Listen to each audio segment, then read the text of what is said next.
Hello, I'm Dr. Thompson, the instructor of the T-Square OET Academy. I'm going to walk you through today on how to use punctuations in OET letter writing. In OET, your punctuations are very important, and when you don't get them correctly, it will affect the quality of your writing. It will make your meaning to be vague. It will make the reader not to understand what you've written. So that's why punctuations are very, very important in any formal writing. Well, there are several forms of or several types of punctuations in writing, but in formal writing, we don't use all these punctuations. For example, in OET letter writing, we don't use a exclamation mark and we don't use question mark. If you are visiting my channel for the first time, I would advise you hit the subscribe button and also put on your notification bell. Anytime I release any video, you'll be the first to be notified. All right, so we are going to focus our discussion today on punctuations that are necessary, that are relevant to OET letter writing. First, we are going to start with the semicolons. Okay, we use semicolons when we want to join two independent clauses. Okay, two independent clauses. When we say clauses are independent, that means they can form a sentence on its own without any help. For instance, she smokes 3 packets of cigarettes daily, but she was counseled to stop smoking. If you look at this sentence, but is a coordinating. If you look at the sentence, you will look at but. It's a coordinating conjunction that we use to link these two statements. She smokes 3 packets of cigarettes daily and she was counseled to stop smoking. Okay, but we use but to connect these two sentences. The first sentence can stand on its own. The second sentence can also stand on its own. But we want to connect these two sentences to form a more complex sentence, or let's say a compound sentence. We decided to use a coordinating conjunction but to connect them. Now, in OET letter writing, you can decide not to use this coordinating conjunction but, rather replace the but and the comma with a semicolon. You will now have, she smokes 3 packets of cigarettes.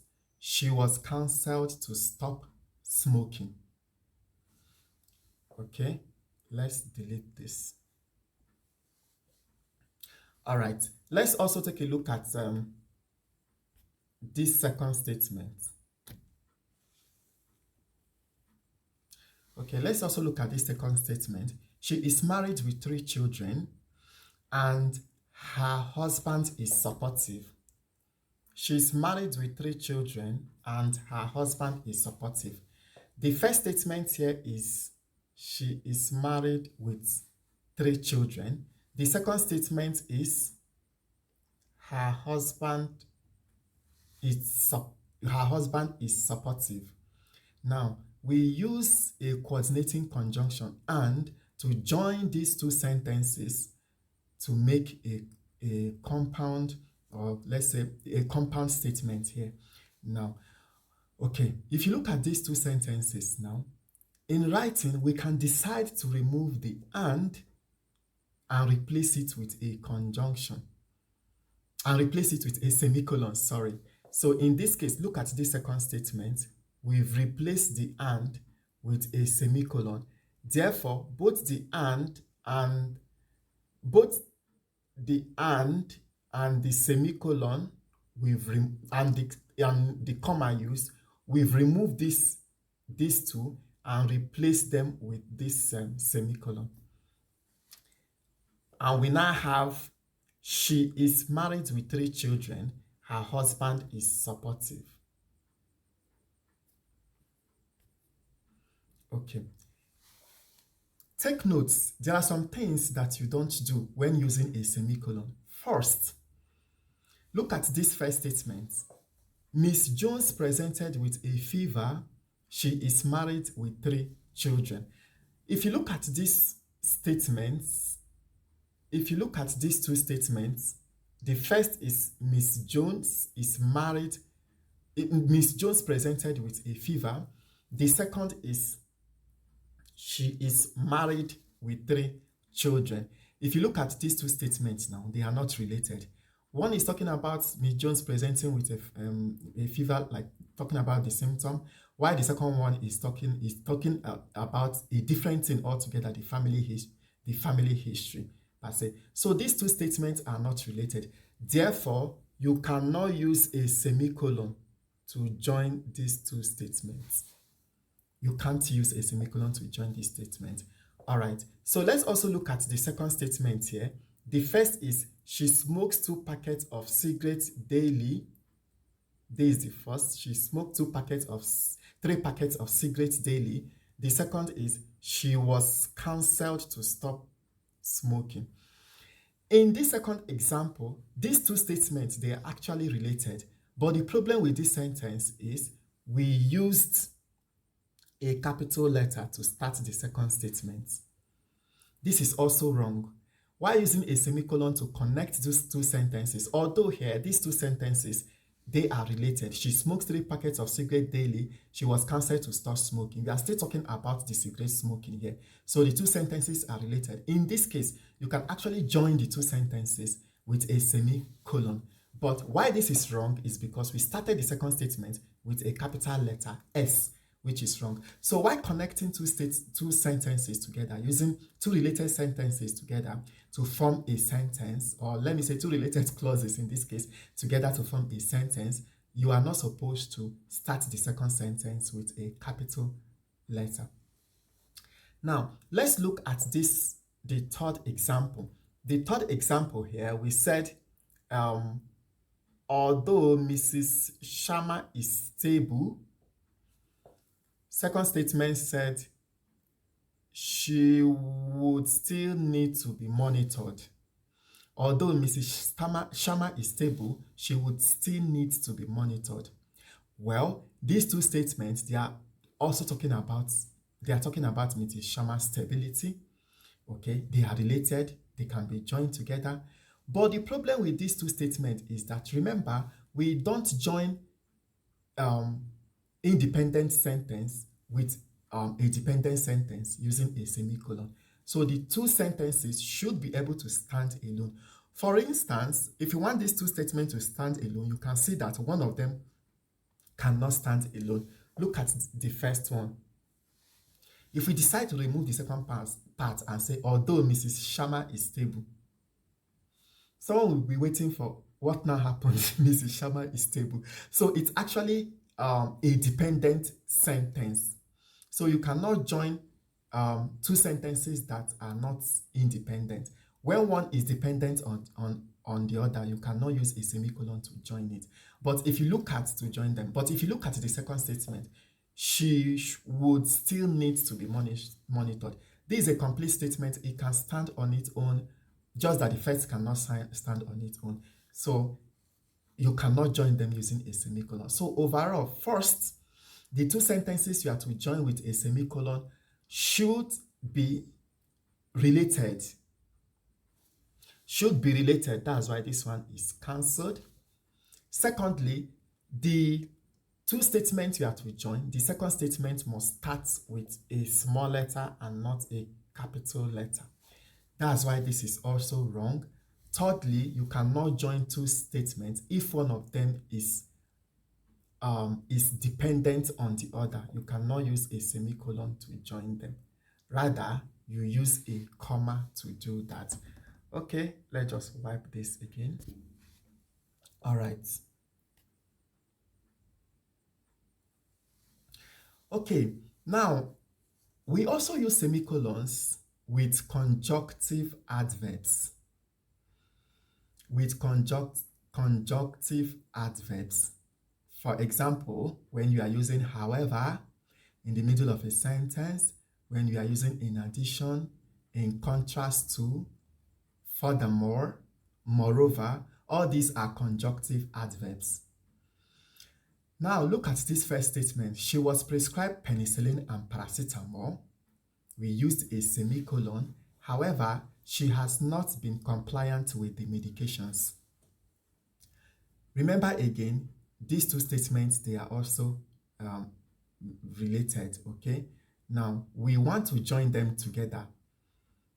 Okay, not necessarily whether they are related or not necessary in this, not that necessary in this case, because to some extent we are now using a contrast statement, which when you use the statement can be the opposite of what you're trying to say. That's actually what a contrast conjunction is used for. So for this conjunctive adverb that we use here, as we are bringing it, however, in the sentence, we are supposed to use a semicolon to separate the first statement and then before bringing in this second statement after, however. The mistakes that I've noticed some students make is this. When they said she was prescribed penicillin and paracetamol, here they will not use a semicolon here. Rather, they will use a comma. That is wrong. When you are using however, all these conjunctive adverbs, however, moreover, furthermore, to join two complete statements, okay, you have to use a semicolon before the conjunctive adverbs. Just like the second one too, she has been suffering from a chronic chest pain. Second statement says, this is the first statement for the second one. This is the second statement for the second one. She is severely depressed. So these two statements can actually stand on their own, but you don't just want to make just simple sentences. You want to make something more complex. You decided to bring in a conjunctive adverb, like in addition. So as you are using this in addition, what are you supposed to do? You are supposed to, first of all, use a semicolon to connect the two statements before the conjunctive adverb. I suppose that is clear. If you have any question, you can always ask me on the comment section, and I will be ready to answer your questions. Now, another example or another place we can also use a semicolon is when we are writing prescriptions. You know why all these punctuations are very important is for you not to confuse the reader or to make the reader not to understand what information you are trying to convey. So these punctuations, they are very important and you should learn how to use them correctly.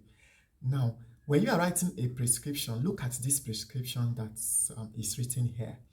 He was prescribed metformin, 500 milligram twice daily, ramipril, 10 milligram twice daily, aspirin, 75 milligram, and amitriptyline, 50 milligram Noctib. Now, if you look at this prescription, we have prescription number. This is prescription number 1. Oh, sorry.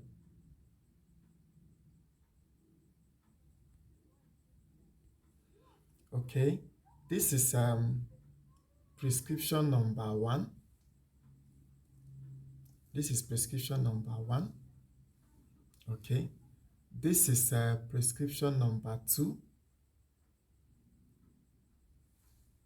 And this is prescription number 3.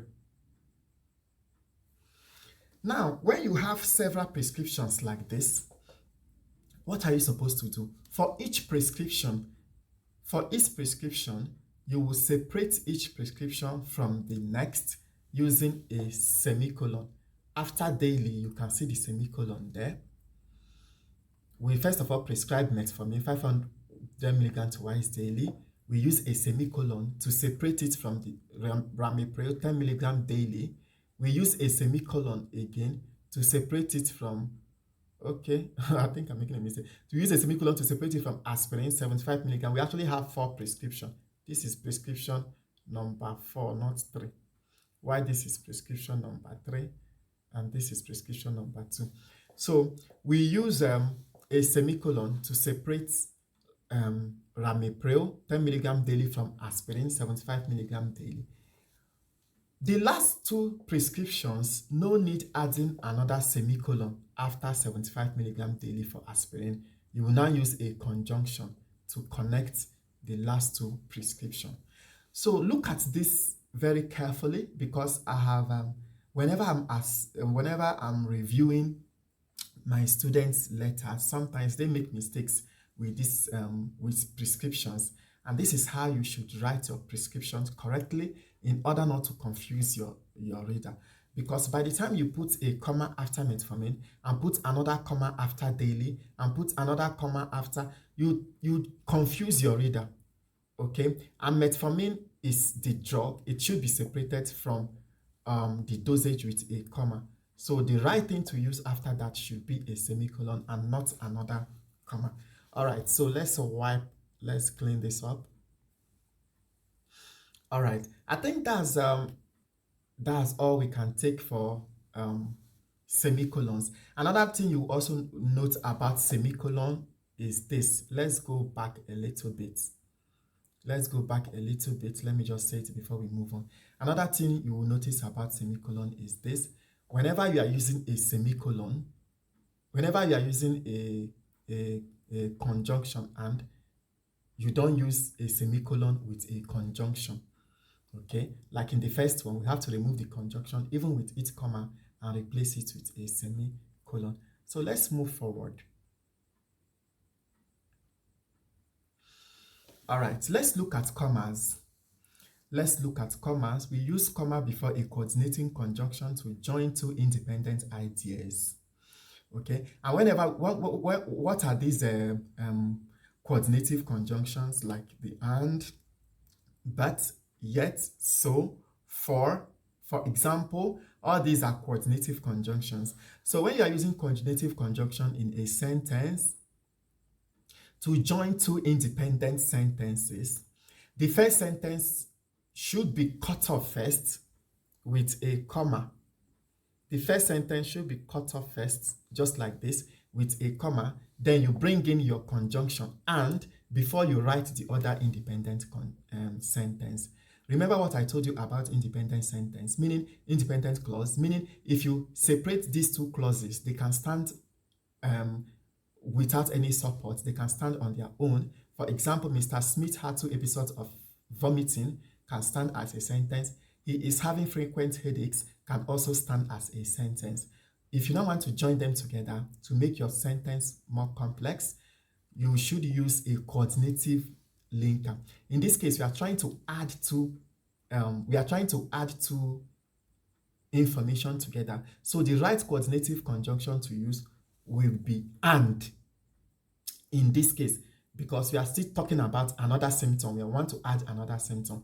If you bring in some a coordinating conjunction like but here, that would be wrong, because you are not trying to make a contrast. It's when you are trying to make a contrast or say the negative to the first you've said, that's when you bring in but here. But here we are adding information, so we can use and, okay, to add this. Another, we can also use in addition here. But when we want to use in addition in this case, that means you are going to use a semicolon first, bring in addition, then comma before we write the sentence. Just like when I was teaching you how to use a semicolon. Now look at the second statement. In the second statement, this statement said she had clinical features in keeping with hypotension. The second statement says, but her blood pressure was normal. So this is our first statement, and this is our second statement. Now I want to connect these two sentences that can stand on themselves without any conjunction. They can actually stand on its own. They can actually stand on their own without make meaning. We now use a coordinating conjunction, and in this case we are using but. Why are we using but here? Because the second statement is saying something negative to the first, because it's expected that somebody that had hypotension should have a low blood pressure. But in this case, her blood pressure was normal. So that's how to use but in a sentence. All right, so let's also wipe all this off. Okay, we also use coordinative. Let me bring this one up here. Okay, we also use coordinative. We also use commas when to connect a dependent clause and an independent clause. Okay, unlike semicolons, we cannot use that. We cannot use a semicolon to do this. Rather, we use a comma. For example, look at the first statement. Look at this dependent clause. Or, sorry. Look at this dependent clause. Although Miss Taylor has recovered. When you say although Miss Taylor has recovered, somebody will be listening to hear what next you are going to say, because that sentence cannot stand alone. In that case, because we've used although Miss Taylor has recovered, the next sentence, which is a independent sentence, should be separated from the independent sentence using a comma. She would need a home nurse to support her. Some mistakes that I've noticed that some persons do when they use although, instead of using a comma to separate the two sentences, they add but here. This is wrong. You don't say although Miss Taylor has recovered, but she would need a home nurse to support her. That is wrong. Let's look at the second statement again. Despite the treatment that Miss Uma received, this is like an dependent statement. Her clinical condition deteriorated. So in this case, again, we use a comma to separate a dependent statement from an independent statement. Okay, so let's wipe this again and move. All right, we also use commas when making a list. Okay, whenever you are making a list, you use a comma. Let's look at the first sentence. We want to make a list of investigations that we want to request. You can say she was ordered for a full blood count, a fasting blood sugar, a CT scan, and an endoscopy. Okay, so you are making a list. You should use a comma to separate one list from the other, but the last two lists should be joined with and. Sometimes,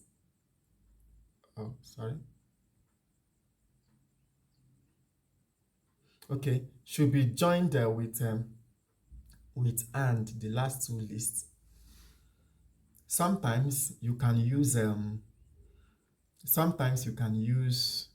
other conjunction like or, if you're making that type of list anyway, to join the last two. So you just use a conjunction here to actually join. Okay, no need for a comma after a CT scan. Although some authorities will say after a CT scan there should be another comma before and, but most English professionals in English, they will tell you that it will make more sense when you don't use a comma before the last list. So you just use and to join the two last lists, of which that's the one the authority I believe or support. All right, so let's look at the second statement. The second statement says James reported having a fever, a cough, a chest pain, and a right ankle swelling. So a fever, a cough, a chest pain, and a right ankle swelling. So in this case, we use comma here, use another comma here, use now use and to connect the remaining words. Just like here, we use a comma, and use and to connect these two, the last two statements. So let's still wipe this away. All right, so let's clear. Okay, we'll clear that. So let's look at this again. We also use commas to set off additional phrases or clauses describing a noun in a sentence. Okay? When you have a noun in a sentence and you want to add additional information, maybe to describe that noun, in a sentence, it is advisable to use a comma to separate the additional information you are including. Let's take, for instance, I am writing to refer Mr. Collister, a 46-year-old factory foreman. Now look at this statement, a 46. What is this? Now look at this statement, a 46-year-old factory foreman. If you look at this statement, a 46-year-old factory foreman, it's like an extra information to describe Mr. Collister. So in this case, you are going to use a comma to set off this information, because when this information is removed, the statement can still stand, the sentence can still stand, just that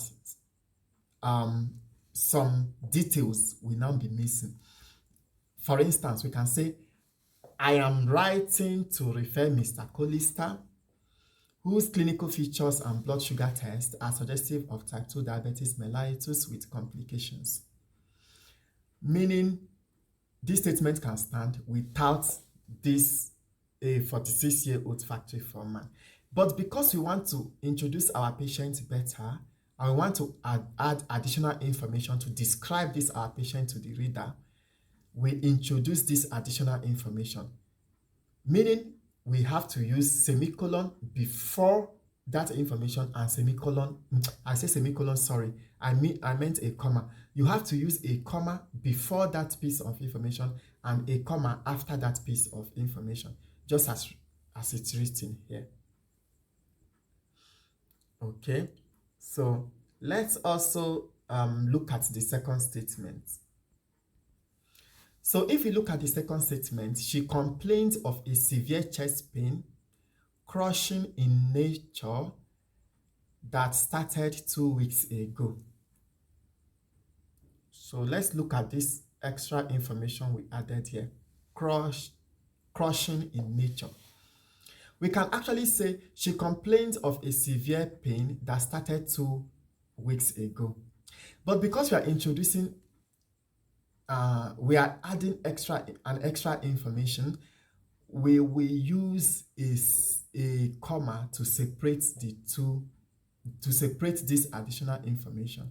So you can see the additional information started with a comma and ended with a comma. All right, so let's drop this. Okay, so we've talked about this.